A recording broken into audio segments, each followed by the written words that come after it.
परमपूजनीय श्री गुरुदेव आणि सत्संगासाठी उपस्थित असलेले प्रभुप्रिय भक्तजन, श्रद्धा स्वरूप भक्तिमती माता भगिनी,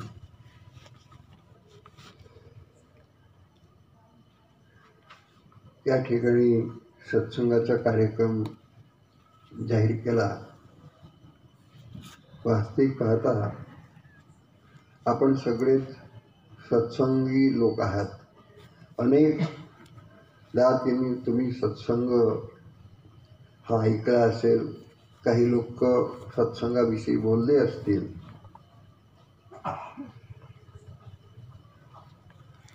आदरणीय मनोहर भाऊनी सुरुवातीलाच सूचना देत असताना 2-3 गोष्टीचा उल्लेख केला. एक तर आजचा दिवस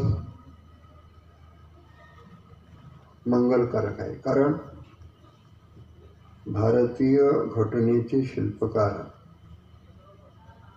सगळ्या भारतात प्रसिद्ध असलेले बाबासाहेब आंबेडकरांचं महापरिनिर्वाण दिन आहे.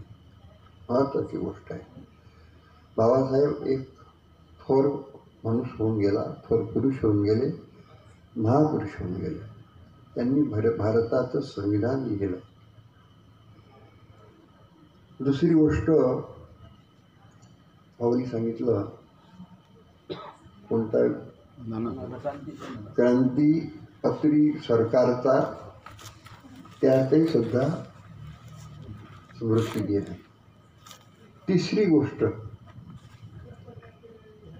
आमचे अत्यंत प्रिय बंधू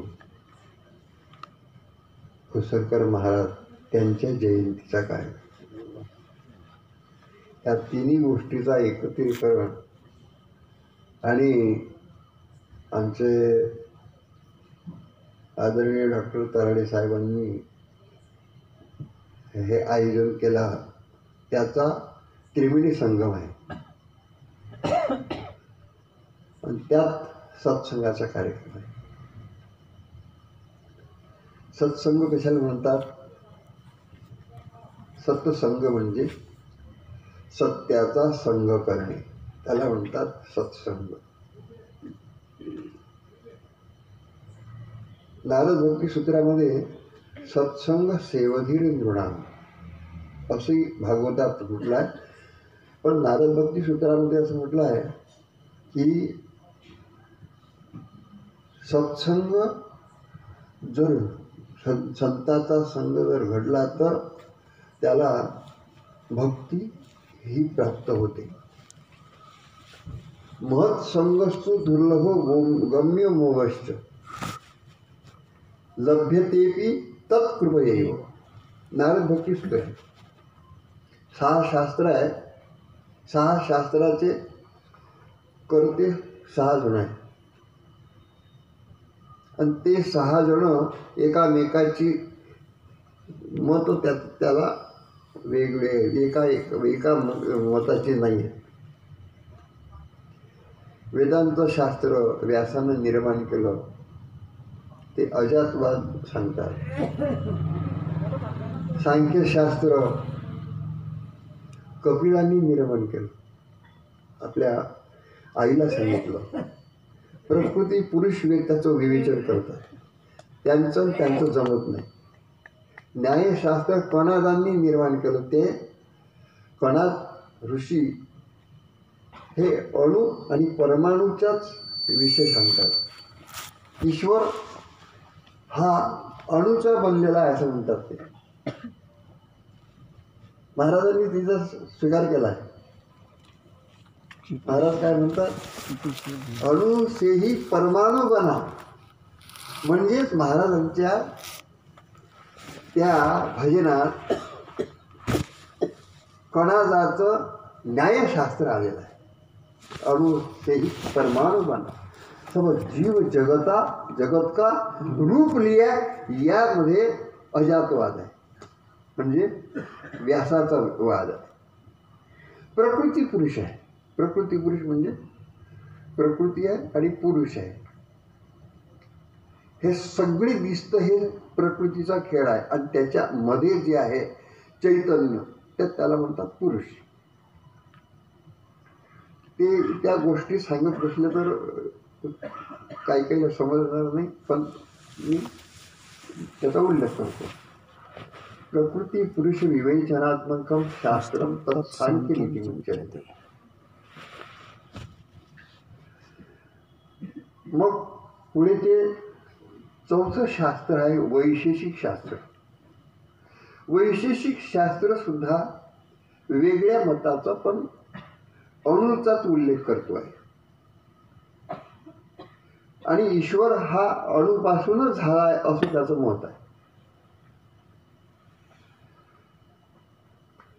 पाचवं आहे पतंजली शास्त्र. रामदेव बाबा सांगतात पतंजली, त्याच्यामध्ये अष्टांग योग आहे. पतंजलीमध्ये यम नियम आसन प्राणायाम प्रत्याहार ध्यान धारणा समाधी, त्याच्यामुळे समाधी प्राप्त होते. समाधी म्हणजेच ईश्वराची प्राप्ती होते असं त्यांचं मत आहे. आणि सहावं शास्त्र आहे जैमिनीचं. जैमिनी हा कर्ममार्गाचा उपासक आहे. कर्म करून ईश्वराला प्राप्त करायचं आहे. कर्मणैव ही संसिद्धी मास्तता जनकादया लोक संग्रह वेवापी संपश्चन कर्तुमर्हसी भगवद्गीतेच्या 3ऱ्या अध्यायात सांगितलं. कर्मणैव ही संसिद्धी, कर्मानीच सिद्धी प्राप्त होते. हे विचार कोणाचे आहेत? जैमिनीचे. परंतु ते सातवं शास्त्र जे आहे ते नारदाचं आहे. ते प्रेमयोग आहे, भक्तिशास्त्र आहे. भक्तिशास्त्राचे निर्माण करते हे नारद आहे.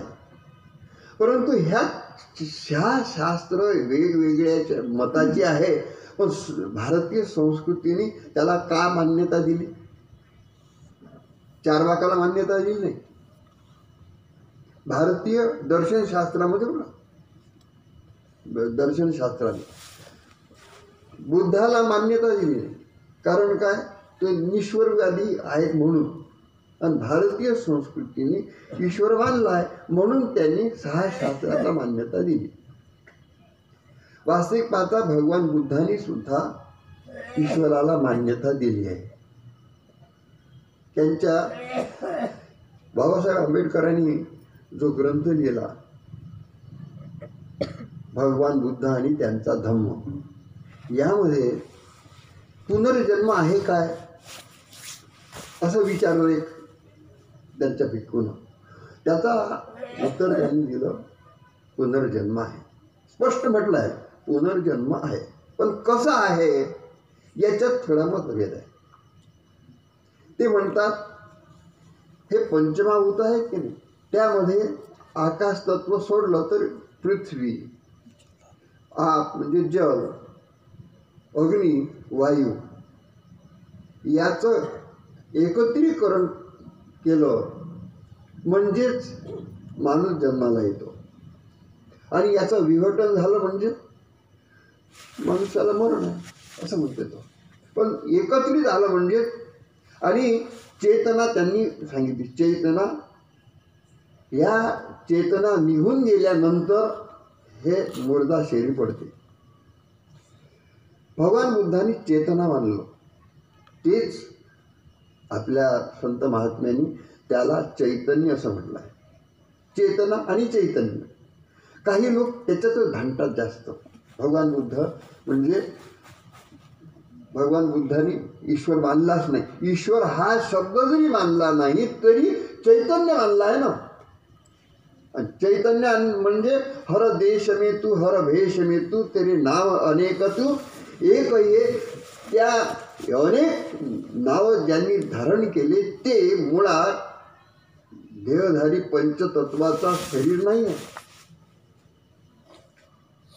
त्या पंचतत्वाला आत आधारभूत जे चैतन्य आहे ते चैतन्याला अनुलक्षून महाराजांनी म्हटलं आहे की पर्वत आहे चीटी भी अणु परमाणुपना सब जीव जगत का रूप लिया. हे चैतन्यही म्हणलं. उपासकांनो, आपल्याला काय म्हणायचं आहे की नारदांनी एक गोष्ट सांगितली, मत संगस्तु दुर्लभो गम्य मोगश्च. या हे सांगत असताना मी थोडासा उपघात केला. शास्त्र वगैरे सांगितलंय. त्यांनी महत् संगस्तु म्हणजे सत्संग हा महान आहे. मत संगस्तु आणि दुर्लभ आहे, अगम्य है. ऐसे तो सभी कहते हैं भगवान मेरा, मैं भी मेरा और मतलब भी मेरा. इसके न सुने कोई कान दिए, कोई ईश्वर मोल न लय सकता, बदली में अपना जान दिए. महत्वाचं आहे. ईश्वर हा आपल्या अंतःकरणात आहे, आपल्या हृदयात आहे, बाहेर नाही. बाहेरची मूर्ती पाहून आपल्याला ईश्वराचं लक्षण समजते. आपण ईश्वराचे कर्तव्य गुण लक्षात येतात मूर्ती पाहून. तर मूर्तीमध्ये ईश्वर नाही हे ठीक आहे, परंतु मूर्ती पाहून ईश्वराच्या गुणाचं आपल्याला स्मरण होते, हे महत्त्वाचं. स्मरण घेणं महत्त्वाची गोष्ट आहे. भावना महत्त्वाची आहे. भावना ही भाव हाच मोक्ष पदाला नेतो. हरिपाठ म्हणतो आपण की भावे विण भक्ती, भक्ती विण मुक्ती, बोलू नाही. भाव तिथं देव, ही संतांची वाणी आहे की नाही. कोण्याही संतांनी ह्या जड मूर्तीमध्ये देव आहे असं म्हटलं नाही, कोण्याही संतांनी. परंतु मूर्तीचा उच्छेद केला नाही. मंदिरातली मूर्ती त्याच्यासाठी ना महाराजांनी रामकृष्णहरी मंदिर बांधलं. त्यासाठी मूर्ती देव आहे म्हणून का नाही, त्या मूर्तीला पाहून त्याचे गुणधर्माचा त्या द्रष्ट्यावर त्याचा परिणाम होतो म्हणून. आणि तो भाव लक्षात ठेवून आपला भाव आपल्याला फळत असतो. हे महत्त्वाची गोष्ट. एकदा काय झालं, सुदामदादा सावरकर ते ग्रामगीतेचे संपादक आहेत. फार तत्वज्ञानी पुरुष होऊन गेले माझ्या मतात. एकदा ते अमरावतीला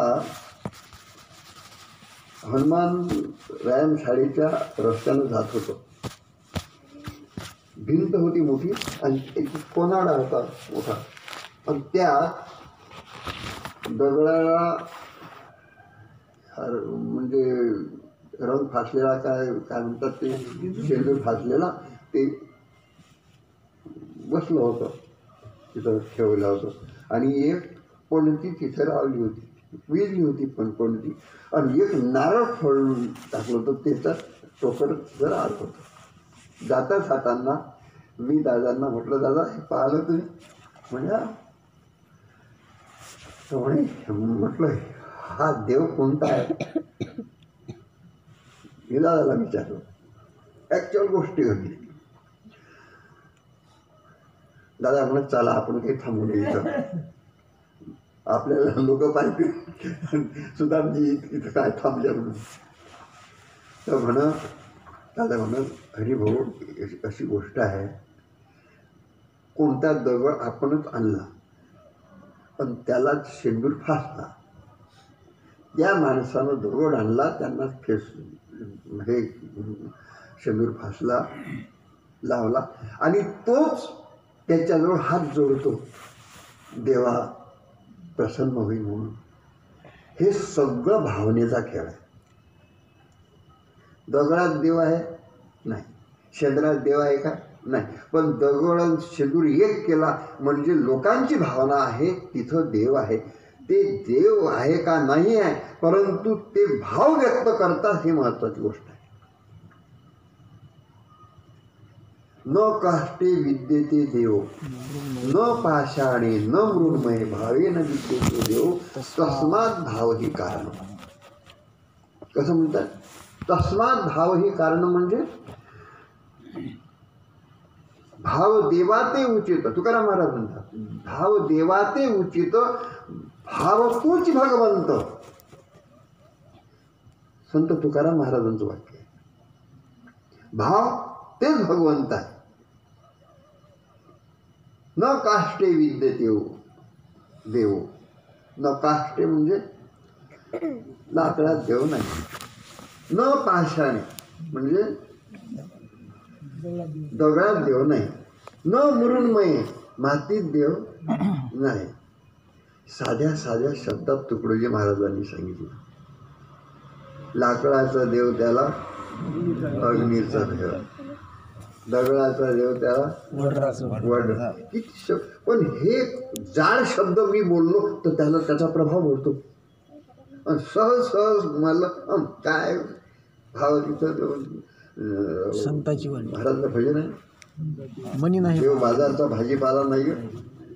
हे साधे साधे जे बोलले आहेत, जे लोक आहेत, संत आहेत, ते वेदांती जे लोक आहेत त्या लोकांना असं वाटतं की तुकडोजी महाराज काय आहे, परंतु महान तत्वज्ञान त्या लोभला आहे. हे महत्त्वाची गोष्ट आहे. आणि आपल्या सगळ्यांना सांगायसाठी ती सोपं आहे, पचायसाठी सोपं आहे. ठीक आहे, हे महत्त्वाचे. आता मी बऱ्याचदा विचारत असतो या महिलांना. एक मला वाटते इथं बोललो की माहीत नाही, त्या महिलांसाठी मी सांगतो की तुम्ही हरतालिकेचा व्रत करत असता. हरतालिका सगळेच करतात नाही का? तर हरतालिकेचं व्रत करत असताना तुम्ही कशाची पूजा करतात? शंकराची पूजा करतात नाही, विष्णूची पूजा करतात, ब्रह्मदेवाची पूजा करतात, देवीची पूजा करतात नाही, शंकर. शंकर घराघरात आहे का मूर्ती? नाही. म्हणून काय करतात तुम्ही? तुम्ही रेतीची किंवा मातीची मूर्ती आणता. रेतीची आणता की नदीतून. आता मी विचारतो महिलांना, नदीतून शंकर आणता की रेती आणता? रेती आणता की शंकर आणता? रेती, बरोबर. आणि घरी येऊन पूजा करता ती रेतीची करता की शंकराची करता? शंकराची करतात. आणि ते वाटून जे जिथून आणले तिथं शंकर नेता की रेती नेता? हे लक्षात आहे तुमच्या? हे सोपी गोष्ट, साधी गोष्ट आहे. आणि पूजा कोणाची करता? शंकराची. आणि पूजा फुलं शंकरावर पडतात की रेतीवर पडतात? शंकरावर पडतात. म्हणजे हे शंकर हा तुम्ही भावनेने निर्माण केला आहे. हे महत्वाची गोष्ट आहे. भाव तिथं देव ही संताची वाणी. न पाषाण न मृण्मय. हे तुमच्या समजलं पाहिजे. एक गोष्ट मी विचारतो, भगवान कृष्ण ज्यावेळेस होते, भगवान कृष्ण ज्यावेळेस होते त्यावेळेस प्रत्यक्ष त्यांना जो पाहिलं, त्यांनी अर्जुनानी पाहिलं, उद्धवानी पाहिलं, गोपिकांनी पाहिलं. किती आनंद भगवान कृष्णाचा खबर आहे. त्यावेळेस भगवान कृष्णांनी पूर्णाला दुर्योधनाने पाहिलं नाही का?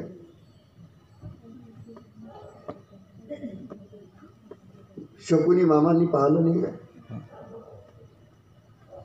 परंतु शकुनी मामानी पाहिलं कृष्णाला आणि गोपिकांनी पाहिलं कृष्णाला. अंतःकरणात परिवर्तन कोणाचं झालं? गोपी गोपिकांचं झालं. कोणाला पाहून? कृष्णाला पाहून. दुर्योधनाच्या अंतःकरणात का बदल झाला नाही? मला याचं उत्तर पाहिजे.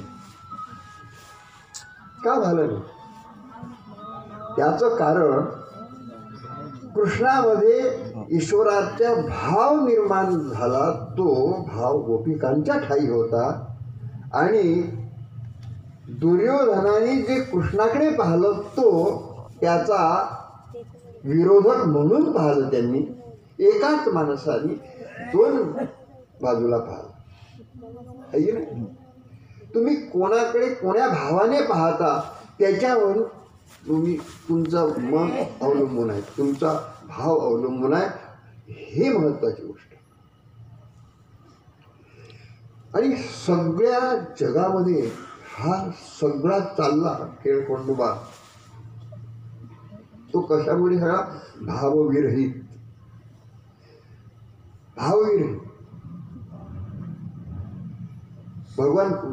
भगवद्गीतेमध्ये 9व्या अध्यायात पत्रं पुष्पं फलं तोयं यो मे भक्त्या प्रयच्छति तदहं भक्तिपरतम् अस्नामि प्रयतात्मना.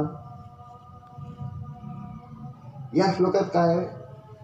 पत्र म्हणजे पान, फूल, पाणी, आणखी फळ. हे सगळं जर अर्पण करत असेल तर ते श्रद्धेनं भावनेनं अर्पण केलं तर मला प्राप्त होते. आणि सोनं जरी अर्पण केलं तरी काही फरक पडत नाही. आपण आपला भाव लोकांमध्ये दानशूर आहे म्हणून अर्पण केलं, देवाचा भाव नाही त्याच्यात. ते अर्पण करतात. काही लोक देवाजवळ तीर्थ घेतात. मला हे समजत नाही. तीर्थ घेतात, पाच घेतात आणि पैसे टाकतात, त्याचा काय संबंध आहे? देवाला पाहिजे काय? काय सगळा बाजारचा बाजार भरला याच्यामुळे. फक्त चमचाभर पाण्याची रुपया, हे तर मला असं वाटते फार मोठी गोष्ट. हा व्यापार फार मोठा आहे. एका चमच्यामध्ये 1 रुपया. आणि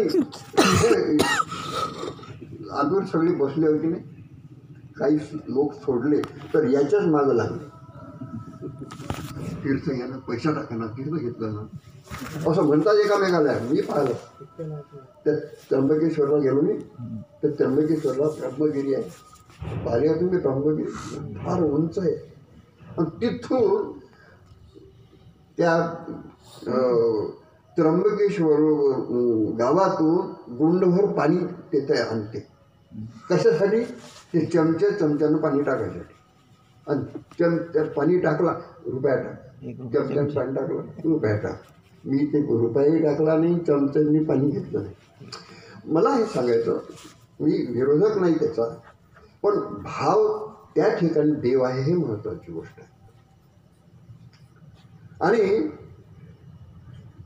आपला भाव हा सद्भाव असला पाहिजे. कोणी ठिकाणी भाव असणं चालत नाही.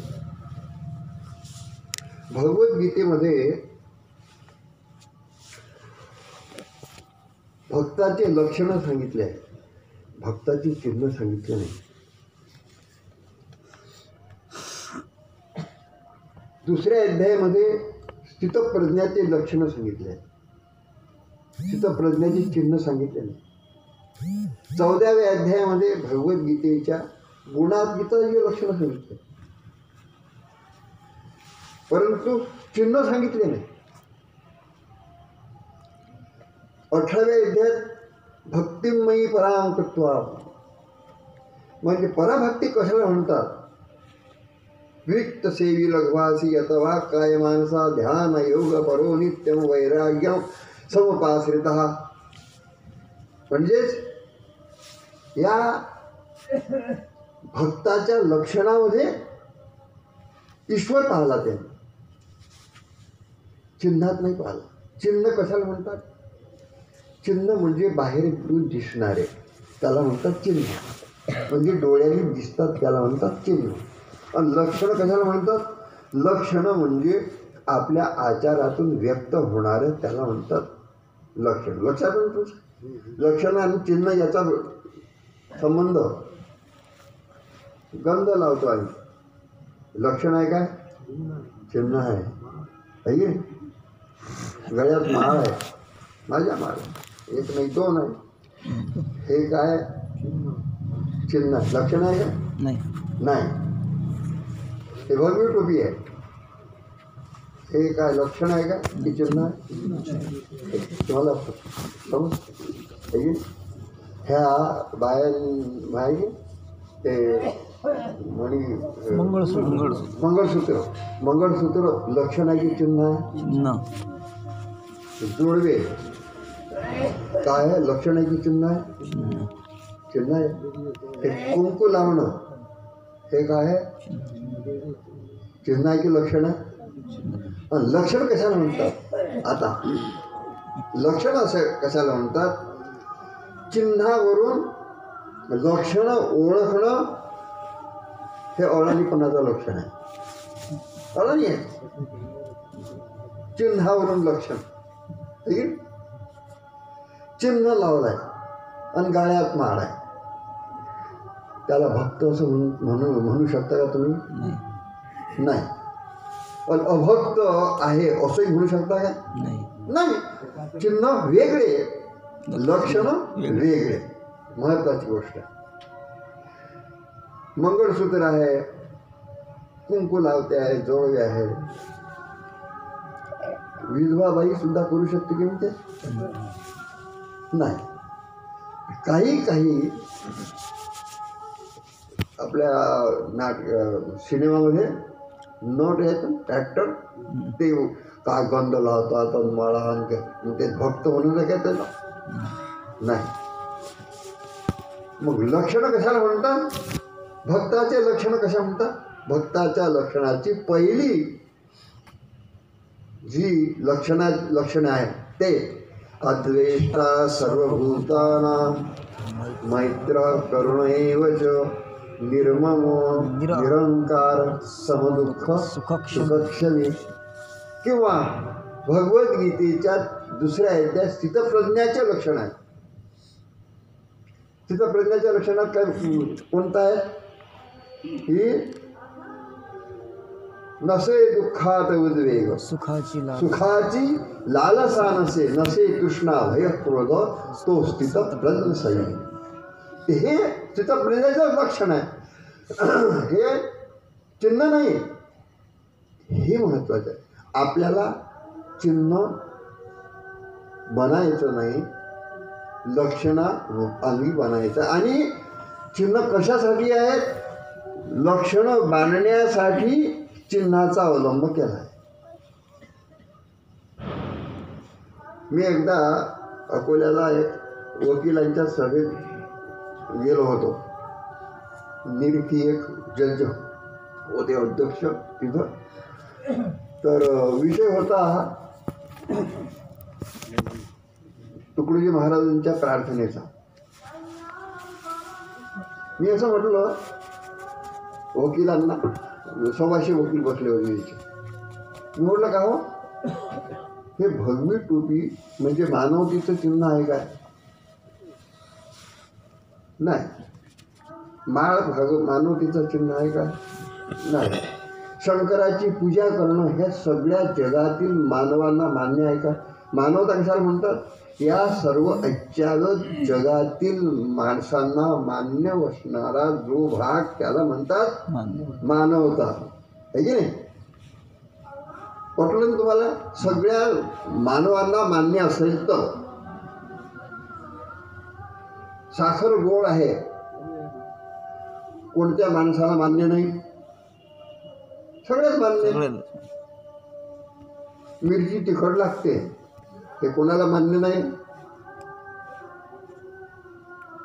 मग हे चिन्ह जे आहेत, हे चिन्ह म्हणजे मानवता नाही.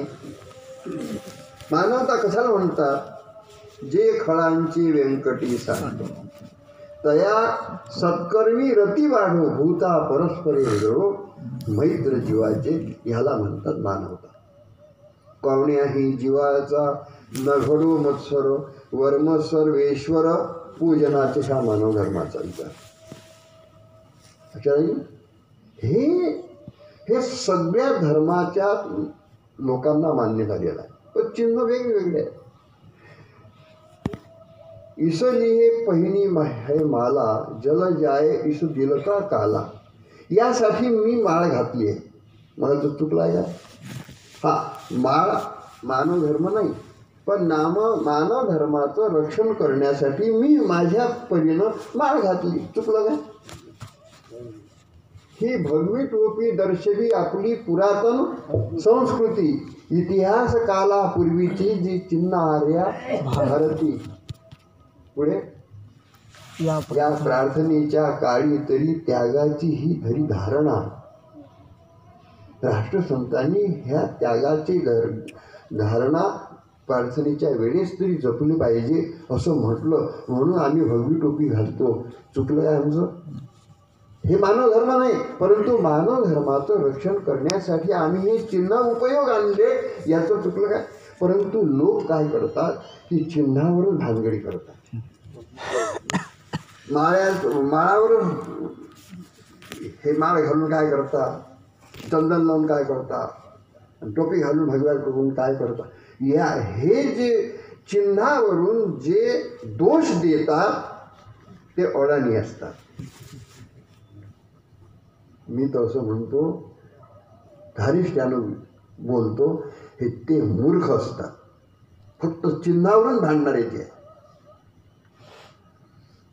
शेंडी ठेवली तर शेंडी ठेवली, ते हातात काही लाल दोरा बांधून, हे दोरा बांधला का तुम्ही? हे चिन्ह आहे. हे काय आहे? चिन्हावरून भानगडी करणारे जे लोक आहेत ते मूर्ख लोक आहेत असं माझं म्हणणं आहे. लक्षणावरून हे महत्वाचं. जी बाई पतीच्या आज्ञेत राहते, सेवा करते, ते कुंकू असो का नसो, पाय जळवे असो का नसो, मंगळसूत्र असो का नसो, ती खरी पतिव्रताच आहे. पण ती पतिव्रता धारण करण्यासाठी आपला पतिव्रत हे लक्षण अंगी बांधण्यासाठी म्हणून तिनं चिन्ह वापर केला. चुकीचा आहे काय? चुकीचा नाही. जोडवे घातले पतीच्या साठी, मंगळसूत्र घातलं, ते जाणीव करून देते, अरे पतीची एकरूप झाली पाहिजे. हे महत्वाचं. हा आपल्याला समज असला पाहिजे या गोष्टी. तर ती आपण काय करत असतो की लक्षण आणि चिन्ह एकरूप करत असतो. उपासकांना ज्ञानेश्वर महाराज, तुकाराम महाराज, तुळशीदास आणि जगातली जेवढे संत आहेत ते संत एकाच विचार मांडत असतात. सगळे संत एकाच विचार मांडतात. इतकं काय, बौद्ध आहे, जैन आहे, येशू ख्रिस्त आहे, झरतुष्ट आहे, हे जे इतर धर्माची जी आहे ते त्यांचा सगळ्यांचा एकच मत आहे, पण त्यांच्या लक्षणामध्ये चिन्हामध्ये फरक आहे. धर्म नहीं कहता है किसके बहु बेटी पर निगाह करो, धर्म नहीं कहता है किसके घर लूटो बर्बाद करो, धर्म नहीं कहता है किसके मजहब पर आघात करो. ये जो बातें भूल गए हम फिर दोहराएंगे. घर घर में आबादी देकर घर में आबादी देकर राम राज्य कहलाएंगे. राम राज्य कहलाएंगे. याच्यावर भानगडी मनर हो. राम झाला का नाही झाला याच्यावर चर्चा. अरे हजारो वर्षापासून ज्या रामायणाने माणसाला संस्कृतीला बनवलं त्याच्यामध्ये राम झाला की नाही ह्या बुद्धिभेद करतात हा लोक. आणि कोण करतात ते? जे याचे उपासक नाहीत ते. राम कृष्ण झाला की नाही झाला अरे झाला की नाही झाला हे महत्त्वाचं गोष्ट नाही, पण कृष्णाच्या जीवनात आपण प्रेम शिकलो, रामाच्या जीवनात आपण नेम शिकलो, हे महत्त्वाची गोष्ट आहे. जे जी प्रतीक आहे त्या प्रतीकाबद्दल आपण आपली निष्ठा भंगू द्यायची नाही. कोणी कितीही बोललं, माझं असं मत आहे, कोणी काही बोललं तरी. राम झाले, कृष्ण झाले. कृष्ण म्हणजे कृष्णाने म्हटलं आत्मोपमेन सर्वत्र सर्वंचमाई पश्यती, सर्वभूत मात्रात मी आहो असं म्हटलं. भगवद्गीतेवर काही आक्षेप आहे लोकांनी. भगवान कृष्णाने सगळ्यामध्ये मी आहो असं म्हटलं, पण भगवान कृष्णाचा देह आहे काय? नाही. त्यांनी व्यक्ती दृष्टीनं बोलले नाही, ते तत्वदृष्टीनं बोलले. स्वामी रामतीर्थ राम हा शब्द उच्चारित असताना आत्म्याच्या संबंधाने बोलत होते.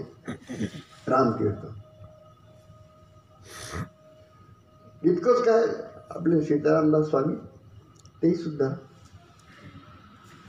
हे जे प्रतीक आहे त्या प्रतीकाला नगण्य समजून त्याचा अर्थ काय आहे हे लक्षात घेतलं पाहिजे. हे भानगडीचं नाही राहत. अल्पज्ञानी जे आहेत ते अल्पज्ञानी भानगडी निर्माण करतात आणि लोकांमध्ये भ्रम पसरवतात. भगवद्गीतेत असे म्हटलं आहे की न बुद्धे भेदम जनयेद ज्ञानाम कर्मसंगिना जोशे सर्व कर्माणी विद्वान मुक्तम समाचार. भगवद्गीता ज्या काळात झाली त्या काळामध्ये काही गोष्टी फार थोड्या आपल्याला मान्य होणार नाही.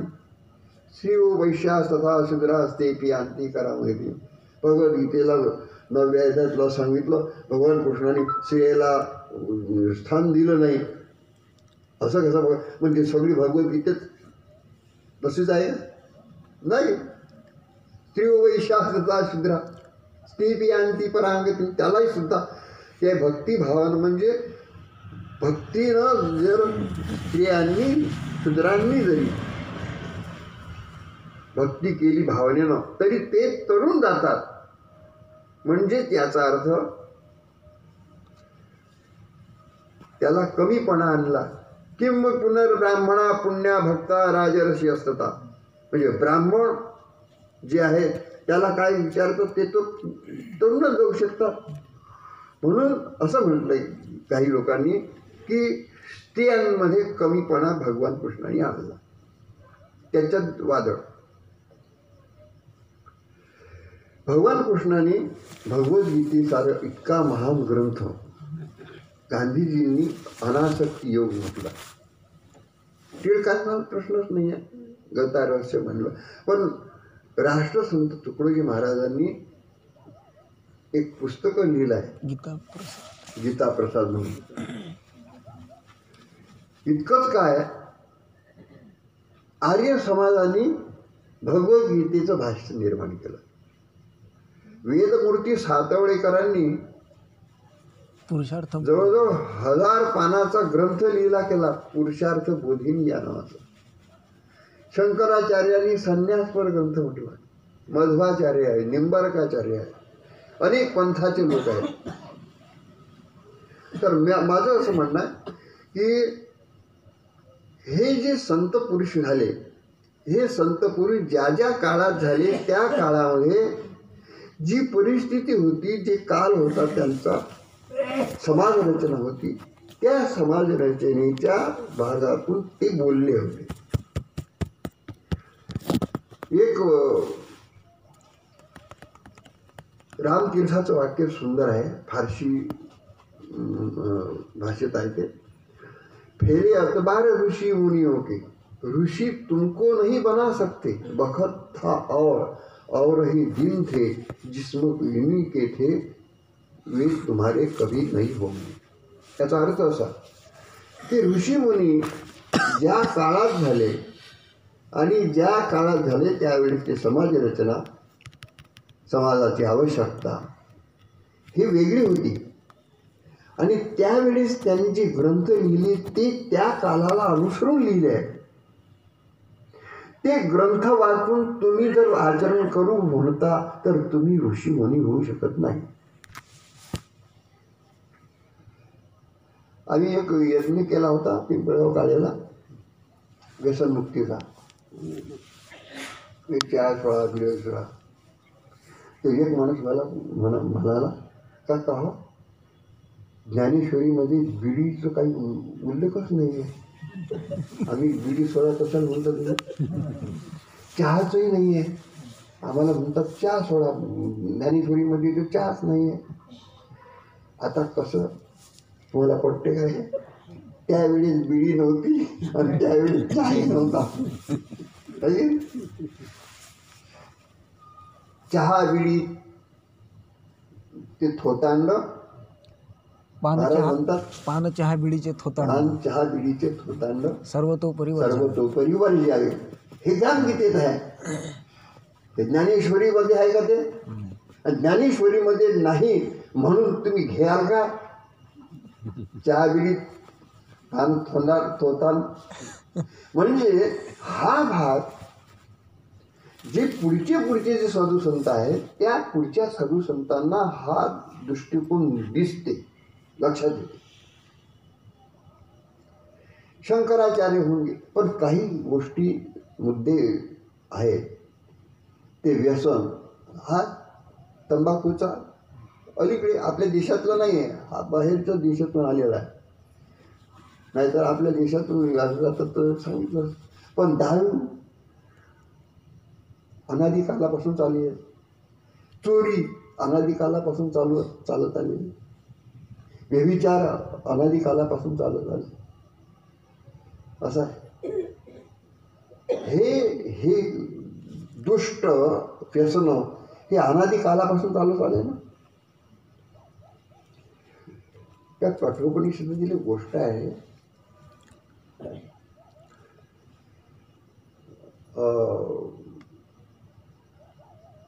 5 ऋषी एका ठिकाणी आले आणि त्या 5 ऋषींनी असा विचार केला की आत्मा कशाला म्हणतात. त्याचा अर्थात चर्चा करत होते. ते त्याचं एकमत काही होत नव्हतं. ते म्हणत आपण अंगिरा ऋषीकडे जाऊ. आणि ते 6व्या ऋषीकडे गेले. 6व्या ऋषीने पाहिलं हे आपल्या जवळ येत आहे, ह्याच गोष्टीसाठी आपल्याला विचारतात. ते आले. ते म्हणाले की मला समजलं तुम्ही आत्मा कशाला म्हणतात, त्याचा उल्लेख कोण्या पद्धतीनं करायचा, तो कसा आहे हे मला विचारायसाठी आले. पण मलाही सांगता येईल. अश्वलायन राजा आहे त्याला समजते, राजाला समजते. आपण सगळे तिथं जाऊ राजाला. ऋषी लोक राजाला हा प्रश्न विचारणार होते. त्यात गेले. राजाला हा ब्रह्मविद्येची परंपरा राजाला आहे. इक्ष्वाकू राजा, विवस्वान राजा. भगवद्गीतेची जी परंपरा आहे की नाही, 4थ्या अध्यायात सांगितली मिमम राजर्षयो विदु. राजे लोकांकडून ही विद्या परंपरेने चालत आलेली आहे. तीच अर्जुना मी तुला सांगतो. ब्रह्मर्षीकडून नाही, ब्राह्मणाकडून नाही आहे. हे विद्या ब्राह्मणाकडून नाही, हे क्षत्रियाच्या माध्यमातून ही विद्या आली आहे. हे महत्वाची गोष्ट आहे. आणि हे ऋषी लोक काय करत होते? ऋषी लोक हे विद्यार्थ्यांना गुरुकुल चालू होते. विद्यार्थ्यासाठी जे 200 विद्यार्थी आहेत त्याला प्राचीन शाळा म्हणत होते. त्याच्या 500 विद्यार्थी ज्या ऋषीकडे राहत होते त्याला महाशाला ही पदवी देत होते. मग तिथं बसली ती राजा अश्वलायन राजापाशी हात जोडून. राजाला वाटलं त्याच्या गुरुकुलामध्ये काही कमी आहे म्हणून माझ्याकडे आले ते. म्हणून त्यांनी सोनं चांदी एका पात्रावर ठेवले आणि 4 पात्र त्यांच्या समोर ठेवलं. त्या ऋषीने त्याला त्याच्याकडे ढुंकूनही पाहिलं. आम्हाला जर दिलं असतं की नाही ते प्रश्न विचारणं सोडलं, पहिले आमच्या झोडीत ठेवले असते, जय गुरु करून निघालो असतो असे. पण त्या ऋषींनी नाही केलं. ते म्हणे आम्ही त्याच्यासाठी आलो नाही, आम्ही ब्रह्मज्ञान कसं आहे हे विचारण्यासाठी आलो. तर तो त्यांनी ढुंकूनही पाहिलं नाही. त्यावेळेस तो राजा असं म्हणतो त्या ऋषीला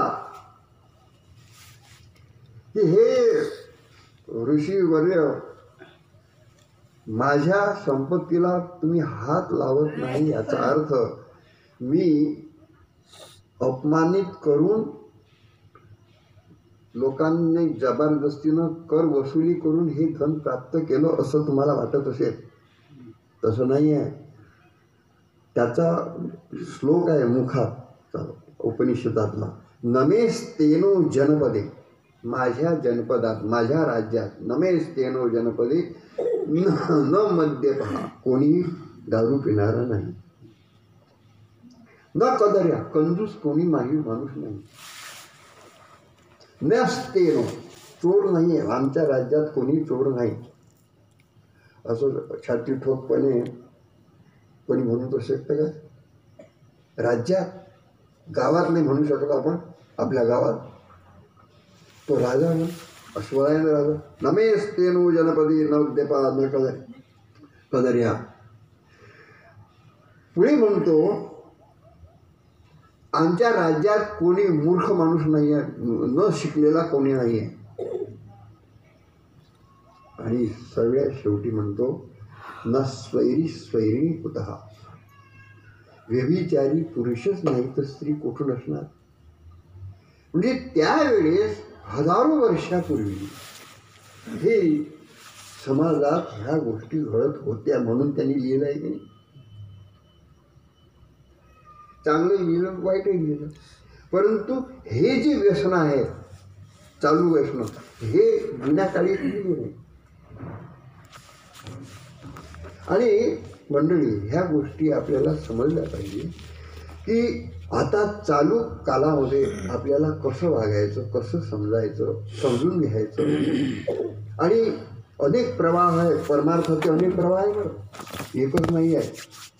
सेवा मंडळ हेच नाही आहे, वारकरी पंथ, मानवभाव पंथ आहे. आता निघालेली अनेक प्रवाह आहे. मुंबईचे स्वाध्याय मंडळ आहे, दक्षिणेतले ते श्री रविशंकर आहे, रामदेव बाबाचंही आहे, एक गुरुदेव आहे, हो गुरुदेव आहे. दुसरं आहे हे पुण्याचं श्री सरश्री आहे. हे सगळे लोक जे आहेत त्यात सगळ्याच चांगलंच. हे विपश्चन आहे हेही चांगले, हे सगळे चांगले आहे.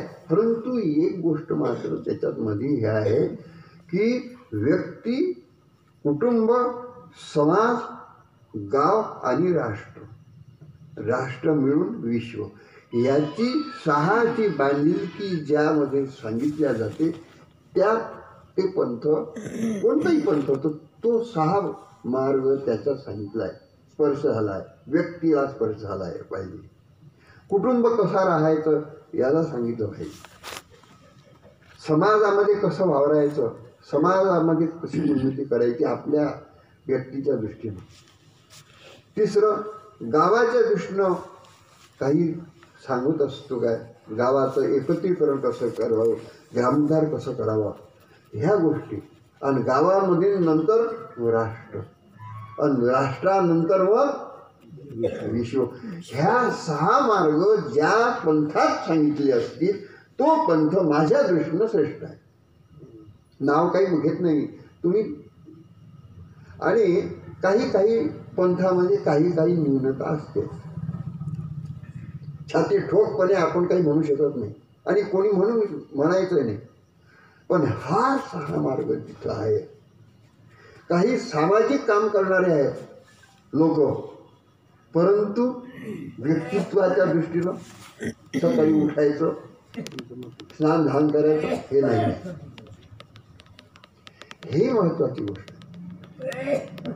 या ठिकाणी आपण ह्या परमार्थाच्या दृष्टीनं हे सत्संगाचा विचार करत असताना आपण चिंतन केलं पाहिजे.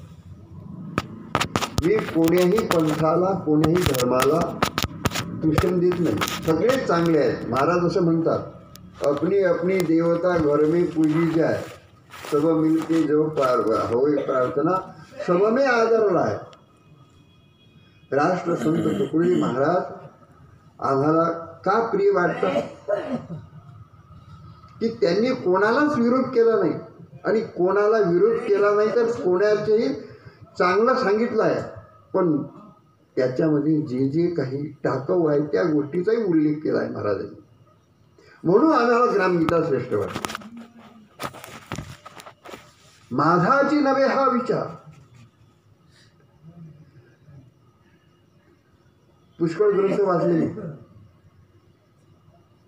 वेद आपले सगळे वाचले, परंतु त्या लिखाण करणाऱ्यांनी यात माझाची नव्हे हा विचार, सर्व संत ग्रंथांचा सार आणि महात्म्यांची तळमळ अपार, तेची वर्म कथितो मी, हे राष्ट्रसंतांच्या ग्रामगीतेतून मी वाचलं. म्हणून महाराज मला श्रेष्ठ वाटतं. खरी गोष्ट काय म्हणतात महाराज, माझाची नव्हे हा विचार. म्हणजे महाराज जे बोलतात ते व्यक्तिशा नाही आहे, सगळ्या संतांचा विचार जो तोच माझा विचार, असे महान तत्व महाराजांनी उल्लेख केला. हे महत्वाची गोष्ट आहे. आणि सगळ्या स्पर्श केला. या ठिकाणी पहिला सत्संग आपला झाला, थोडासा विचार केला.